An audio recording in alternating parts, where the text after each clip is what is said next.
friends, welcome to my channel Technical Arcane. Myself Arnab Kundu. Today I will discuss elaborately class and object. So I will discuss elaborately each and every step. So go to the computer screen. Today I will discuss Java class and object. Okay. So Java is an object-oriented programming language. Everything in Java is associated with classes and objects, okay, along with its attributes and methods. Okay, suppose for an example, in real world, suppose a car is an object. Okay, the car has attributes such as weight and color, and the methods such as drive and brake. Okay, so class is like an object constructor or a blueprint for creating objects. Okay, so if we go for an example, so suppose we create a class, use the keyword class, should be a small letter. Okay, so create a class, suppose name is my class and with a variable x. Okay, so suppose here we create a class, so just go to new and select class, and suppose we put the name of the class my class. Okay, and the modifier should be public. Okay, and what happened, there is given public class my class. Okay, and within that means as a body we are defining, suppose int x equal to 5 semicolon. Okay, so here my class is the class name and x is a variable. Okay, so in Java we can simply define a class in that way. Okay, now we talk about object, how we can create an object. In Java, an object is created from a class. Okay, we have already created the class named my class, so this is your class name is my class. Okay, so now we can use this to create objects. Okay, suppose to create an object of my class, specify the class name, okay, followed by the object name and use the keyword new. So new is a keyword when we create an object. Okay, so here suppose we create an object called my obj, okay, and print the value of x. Okay, so we just change here. Suppose after that what happened, we are defining public static void main, because this is needed every time when we run our program, because from there the code starts its execution. And as an argument we send here string and args. Okay, means string array here. Okay, and suppose here we just create the object. So at first what we write, our class name is my class. Okay, and after we write the object name, already I am told, suppose we write my obj. Okay, and after we just give equal and just write new. This new keyword should use to create an object, and after we write my class, parenthesis open close semicolon. So this is the line through that we can create our object. Okay, means here my obj is an reference variable which points to the object of my class. Okay, and this process is known as instantiation of a class.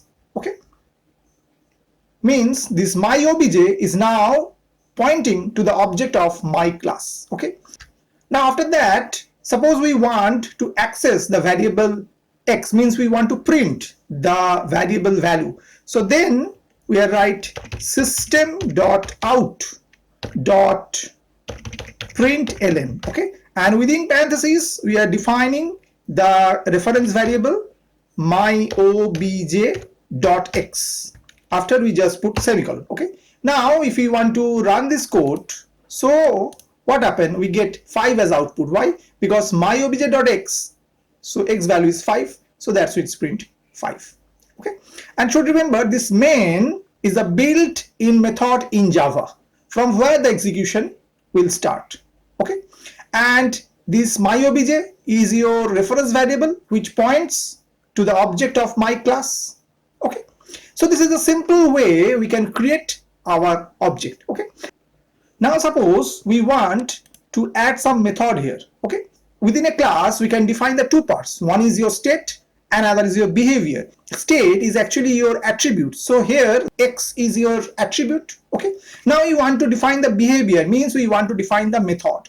So state is your attribute and behavior is your method. So if you define a method, suppose we change some code here. So int X just written here. And now we define a method here. Suppose the method name is display. Okay. And suppose we write the body. Suppose we define the variable value X equal to 10. And now we print here system.out.println. And suppose we write here within double quote X equal and just write plus X, means we are concatenate these two.